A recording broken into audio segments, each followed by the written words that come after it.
Me llamo Sharon Watkins. Se me conoce más como la whistleblower de Enron. En verano de 2001, con casi 42 años y una niña de 2 años, era la vicepresidenta de Enron Corporation.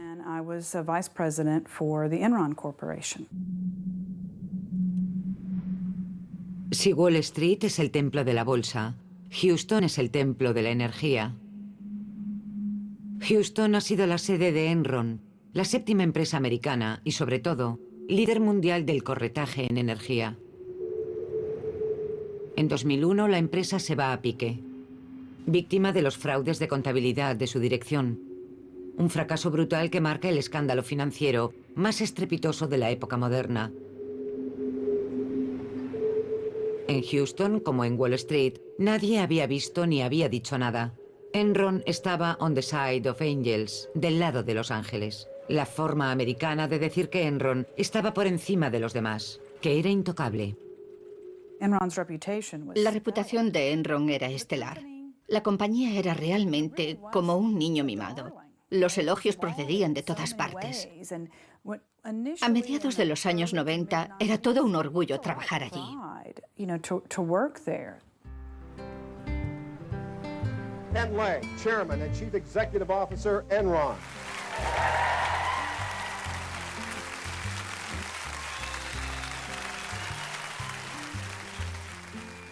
As somebody said recently, values are the DNA of Enron. Number one was integrity. Ya a la primera semana de estar allí, me vi cogida con la guardia baja en una reunión del personal, cuando el director financiero me dijo: Sharon, llevas aquí una semana. ¿Cuál es tu impresión general? Fue algo que me cogió de improviso y me limité a decir: pues Enron es escurridiza, más de lo que yo creía. Él se quedó así y me dijo: eso no siempre es bueno. Sharon Watkins había dado en el clavo. Su intuición le dará la razón unos años más tarde. En julio de 2001 descubren los balances financieros una serie de activos sospechosos enmascarados por una contabilidad engañosa, muy compleja, los Raptors. Los Raptors, en mi opinión, eran algo completamente fraudulento. Empresas fantasma que solo existían sobre el papel, solo sobre papel. Un puñado de documentos legales para la creación de una empresa. No tenían activos, únicamente la promesa de acceder al capital de Enron, y de ese modo, Enron había ocultado $500 millones de pérdidas. Se trataba de una manipulación a gran escala de la declaración de ingresos. El 50% de los ingresos brutos de Enron eran fraudulentos. En Enron, igual que en Arthur Andersen, lo sabían cientos de personas en su gabinete. Nadie había dado la alarma. Hago a menudo una comparación con el Titanic. Hemos chocado contra el iceberg y cada vez entra más agua. Las luces siguen encendidas, la orquesta continúa tocando. Se está sirviendo la cena, pero vamos a hundirnos. Mi reacción fue instantánea. Me dije: ¿y si advierto a Ken Lay? El presidente acaba de retomar el puesto de director ejecutivo. Si le cuento lo que pasa, hará sonar las alarmas, lanzará los botes salvavidas e intentará salvar los empleos y el negocio.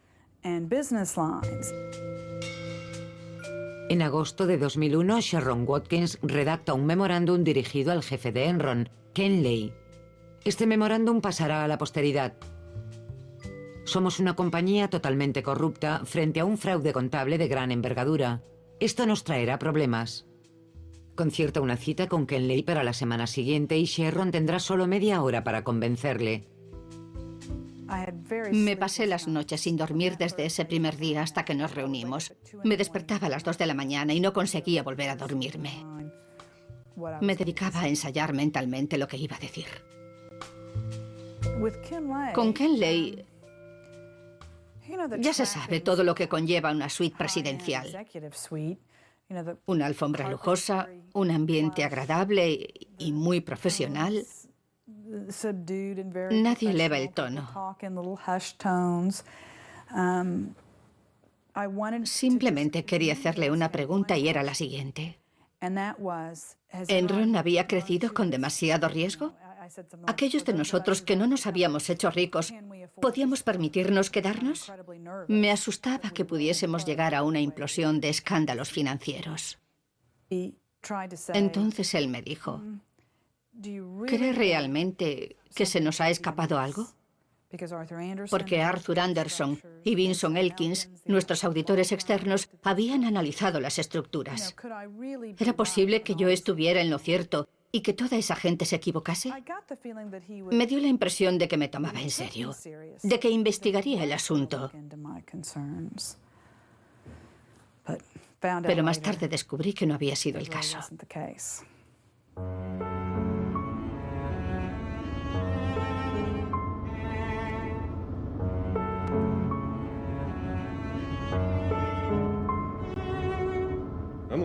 A diferencia de lo que ocurre en Francia o en Europa, el más inculto de los estadounidenses conoce el término whistleblower y sabe exactamente lo que significa.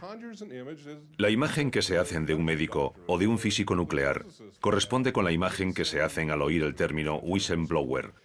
Es algo que forma parte de la mentalidad americana. Es algo que va de la mano con nuestra desconfianza hacia el gobierno y hacia el poder. Va de la mano con la idea de ser americano. Forma parte de nuestra cultura y nuestra identidad, de un modo que no se hace patente en las culturas europeas.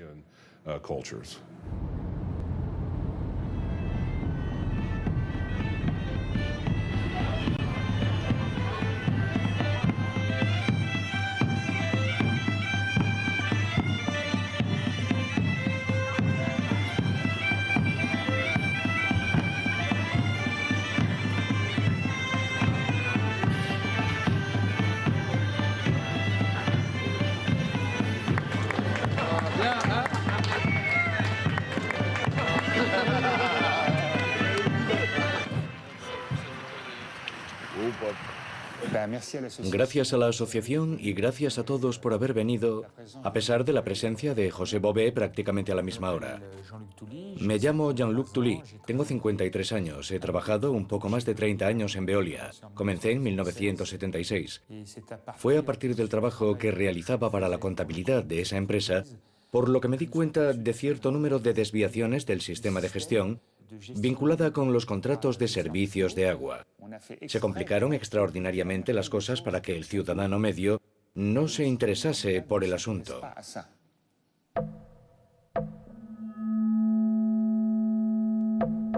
¿Por qué Francia es el único país industrializado donde el sector privado controla el 80% del mercado del agua? Jean-Luc Tully ha dedicado un libro a esta pregunta. Un libro acusador sobre el sistema de distribución del agua a la francesa. Un mundo opaco con sus grandes maniobras y sus pequeños acuerdos. Un mundo en el que las compañías de agua, en cuya primera fila se encuentra su excompañía Veolia, la ex Vivendi, la excompañía general de aguas, dictan su ley a los consumidores, a las colectividades y a los elegidos. Existe una gran confianza. El alcalde gestiona una concesión de 20 años. En Île-de-France son 84 años. En Rennes es de 125 años y acaban de renovar por 10. A mí esto me trastorna. ¿Por qué esa fidelidad? Me he dedicado a investigar y he descubierto a muchas personas electas que no deseaban que esto llegase a la opinión pública, pero que veían perfectamente que había cosas asombrosas. En primer lugar, una subida sustancial del precio del agua. La media en las concesiones es de 2,40 € y la media de las delegaciones en el sector privado es de 3,40 €. Por lo tanto, hay €1 de diferencia por metro cúbico. Es mucho dinero, ya lo saben. Así que he querido denunciarlo desde dentro y resultaba muy difícil porque estaba prácticamente solo. Morder la mano que te da de comer es algo que no se lleva muy bien. Me dejaron de lado inmediatamente y eso ha durado hasta el día de mi despido, el 7 de marzo de 2006. 14 años al margen en los que no se me pedía que hiciese nada y a fin de cuentas debía buscarme yo la vida. La paradoja de todo esto es que durante esos 14 años dediqué prácticamente todo mi tiempo a desmenuzar todas las artimañas de esa estafa. Es algo que sucede del mismo modo en toda Francia. Las financiaciones ocultas continúan bajo diferentes formas. La publicidad, especialmente en los periódicos municipales o en los periódicos sindicales. También el patrocinio de equipos de fútbol resulta algo extraordinario. Así que toca levantarse, hacer una revolución y... Tengo unas 3 o 4 reuniones por semana desde hace 5 años para ir a explicar a casi todos los pueblos de Francia una serie de cosas que nadie sabe.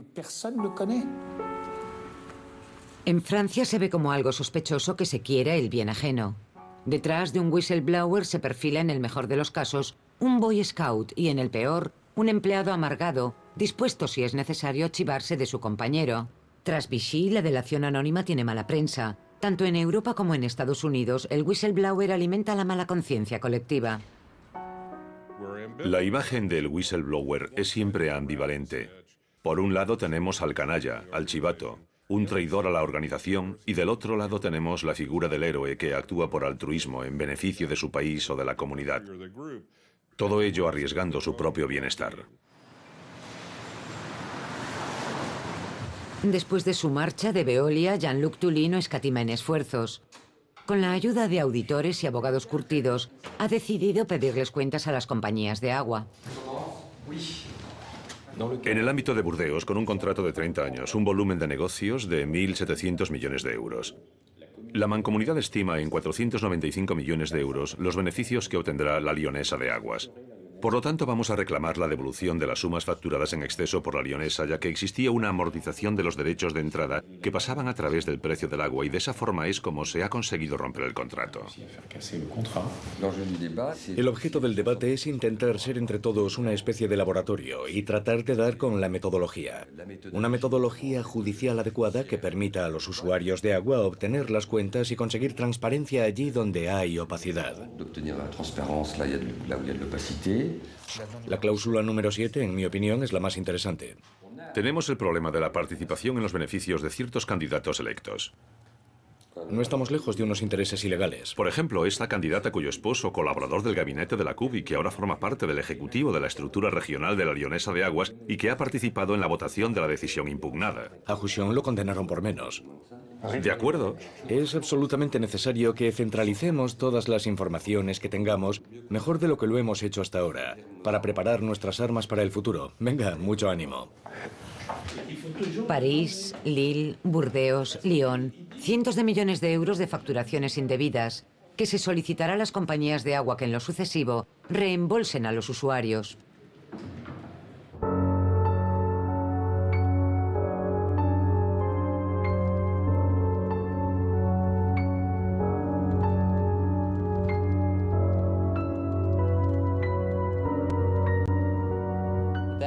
Eso que vemos al fondo es el Laboratorio Nacional de Los Álamos, donde se realizó el proyecto Manhattan original, a principios de los años 40.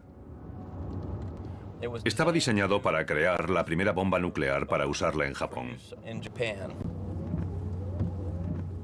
Me llamo Christopher Steele, trabajo en el Laboratorio Nacional de Los Álamos para el Departamento de Energía. Soy el funcionario responsable de todos los controles de seguridad nuclear de las instalaciones. Soy un whistleblower, quizás el de mayor nivel que ha existido nunca en el seno del Departamento de Energía. En la actualidad, Los Álamos es responsable de certificar la viabilidad de nuestro arsenal nuclear y de garantizar que las bombas funcionen en caso de que las necesitemos.